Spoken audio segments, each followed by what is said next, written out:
umaagos. Kung sa tubig, patuloy ang pagdaloy. At kapag nasa biyahe, minsan, you have to go with the flow.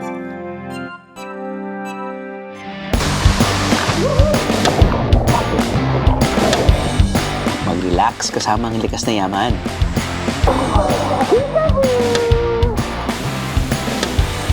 Tikman ang bidang pagkain ng bawat tahanan. So creamy siya. Pa-crispy natin to.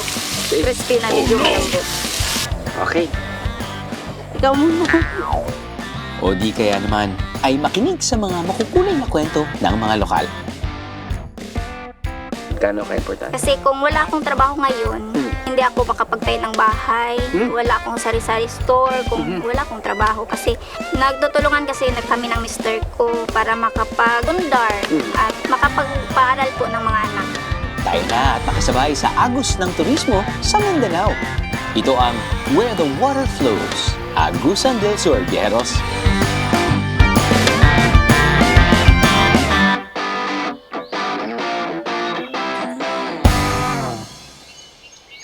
Dalawang airport options para makarating ng Agusan del Sur.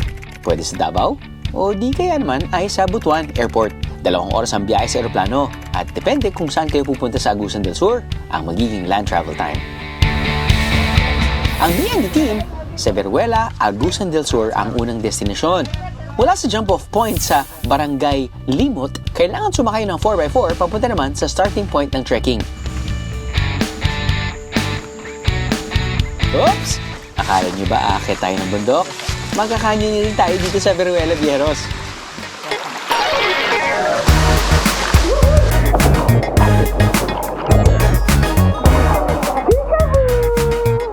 Let's go, BND!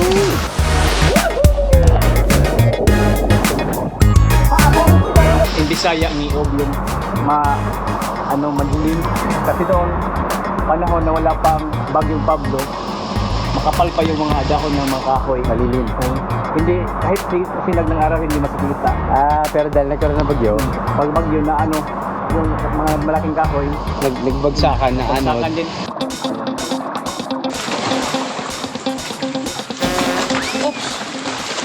Mukhang makakasira pa ako dito, mga Viajeros.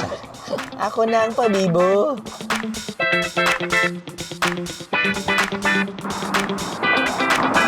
Thank you, biyahe ni Drew. lapit mo. Aabutin ng 2 hanggang 3 oras ang buong canyoneering experience na ito.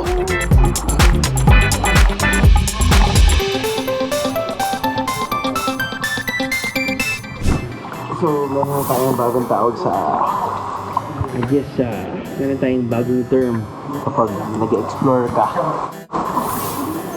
Tawag natin ay canyoneering. Ano yun? Canyoneering.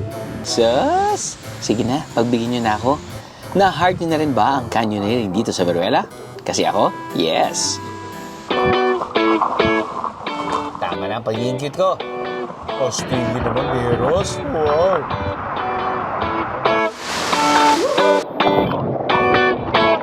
Tapos pakit ulit, Viajeros. At least, consistent ako, no? Teka, malapit na ba tayo sa finish line? Ito na po yung Tagbanaw Fall. Dahil kinuha kami sa oras, hindi namin natapos ang buong ruta para sa canyoneering dito sa Veruela. But hey, ano nagkaikli, happy bihero pa rin. Viajero approved. One last jump para sa Veruela.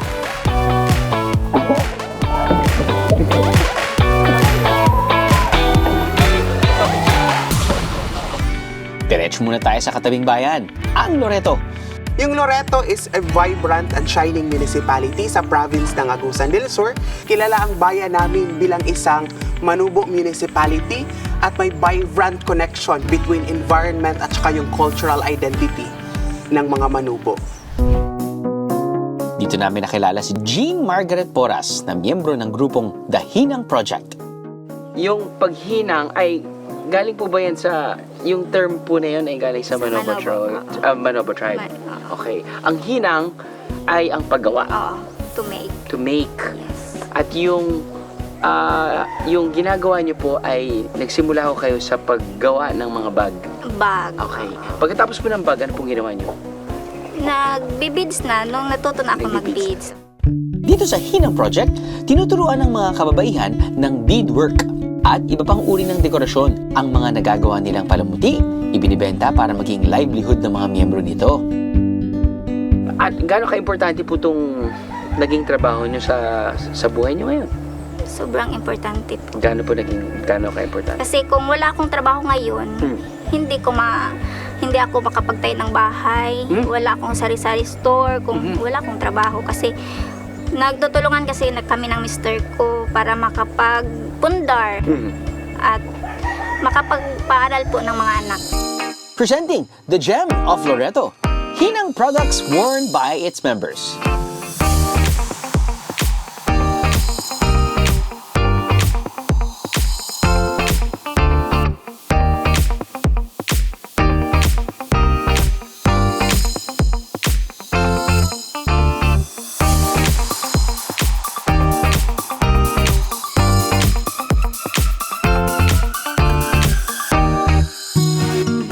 Talento at makukulay na palumuti ang yaman ng Loreto sa Veruela, bukod sa canyoneering, meron pa silang pwedeng ipakita sa mga biyero. Yung nire-recycle namin, ginawa naming decor, at saka yung daanan natin, puro ito recycle. May bottle nga pinulverize namin para magawang daanan. Dito yan lahat sa kanilang Eco Park at para mas makita ang ganda ng lugar, pwedeng mag-zipline.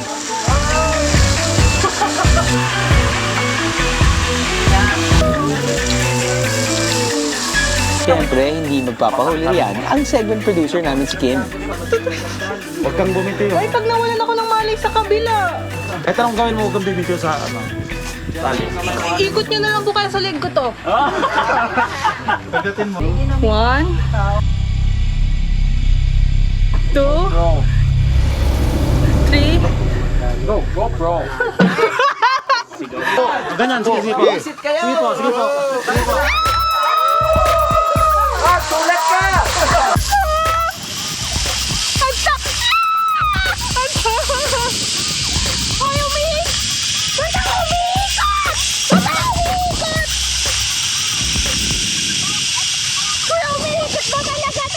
Nice one, Kim! At oo, umiikot talaga yung zipline kapag nakaupo. Sorry, ngayon lang nasabi.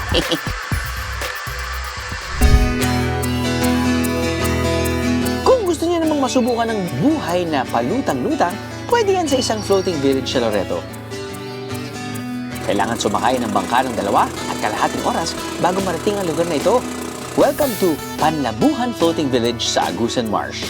Ang Agusan Marsh ay idineklarang protected area na palilibutan ito ng 59 lakes. Napakalawak, di ba? Sa laki ng wetland na ito, isa ang Panlabuhan Floating Village sa mga tinitirhan dito. Pagdating sa village, kailangan mo nang magsagawa ng ritual ng kanilang datu. Ginoo, ani akan ni kanini mo sige mo. Pangingisda ang pangunahing hanap buhay ng mga taga rito. Punahan yun ang Ginoo. Muna makiyong Being one with culture and nature, yan ang yamang maibabahagi ng panlabuhan sa atin. Yamang tubig na hindi lang isa, hindi 2, kundi 3 talon o waterfalls ang ipinagmamalaki nila. Bali po, yung steps dito is from the entrance 2 po, papunta po sa Falls 1 is 369 steps po. Meron po kaming 3-tier falls sa Vega Falls Ecotourism Park. Then papunta po sa Falls 3 is another 128 steps. And doon po yung best part. 2 lang mula sa 3 falls ang napuntahan namin. Kailangan kasing tumawid sa tubig para mapuntahan ng isa pa. Yung entrance fee namin dito is 70 per head. Meron din po kaming cottages, which is 150. Then, life vest po namin is 20 po yung rental.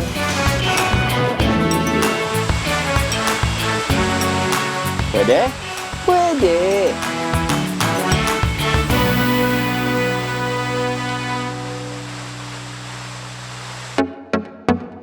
activity na may saktong challenge?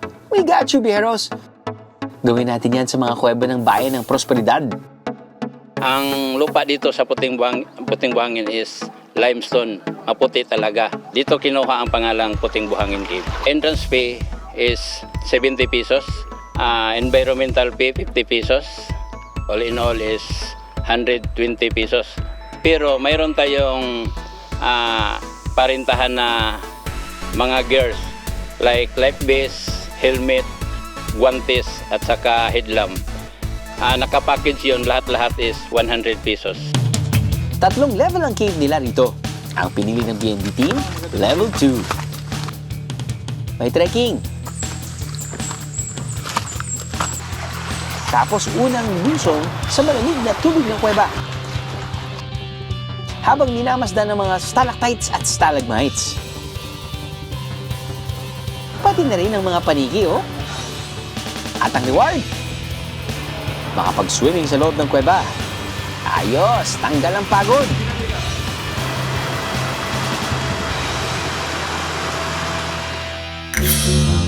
Pero minsan gusto natin yung mga challenge pa eh.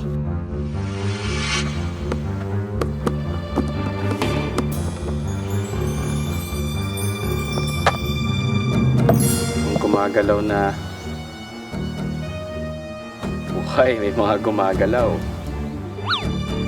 Ayun. Ayun. Ba yan?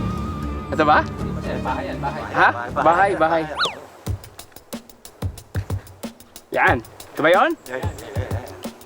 Kakainin ko na ba ito ngayon? Oh no! Ha? Hindi ko alam eh, pero aray ko. Yung worms. Yung worm na mataba. Tapos sa dulo may ano, yun yung ngipin nila. Na yun yung tinatanggal, tapos kinakain, di ba? Kaya naman pala eh. Pwede naman manok, di ba? Okay, sige na. Abatod na akong abatod. Puro delaying tactics eh. Sa dinami-dami ng pwede nating lutuin, ito pa talaga yung kailangan nating lutuin, no? Paano po ba yung luto natin sa kanila? Ano ito? Spicy. Spicy? Coconut worm. Spicy coconut worm. Saan po lang gagaling yan? Sa coconut Sa tree? coconut. So ano po kinakain nila sa coconut tree? Yung katawan ng coconut. Yung mismong katawan? Oo. Yung Sa po- loob talaga. Sa loob mismo? Yung buko mismo o yung puno? Yung sa puno. Nasa loob ng puno ito. Kasi pag natumba na yung coconut, siguro mga after like 3 months to 6 months. So dead wood. Yung, kumbaga, parang dead wood shadow Oo, niya. dead wood, oo. Okay. Lulutuin naman pala ni Ate Juday yung abatod na yan. Kailan niyo po kinakain to? Tuwing fiesta po ba? O kung nakainom kayo ng madami? O Pag trip mo, pag trip? So creamy siya. oo. Pa-crispy natin ito. Crispy na medyo malambot. Tignan mo, pumutok yan. After. Puputok yan? Parang popcorn? Parang. Bawal ito sa high blood. Ako, alam mo, high blood ako. Bawal ito sa high blood. Na high blood lang ako. 150 over 120. Oh no! Joke lang. Ayun, flat na siya. Amuin mo. Uy, I have to say, ang bango ng amoy. Hindi na siya nakakatakot kainin. Para siyang fishball. Parang yung fishball na medyo nag-wrinkle na, ano? Okay. Ikaw muna. Teka lang. Parang hindi maganda na ako yung pinapaunang tumigim nito ah. Matitikman ko na ba talaga ang abatod? Ano, nabiting kayo sa biyahe? God! All you gotta do is just subscribe to the YouTube channel of GMA Public Affairs and you can just watch all the Behind the Drew episodes all day, forever in your life. Let's go! Yeehaw!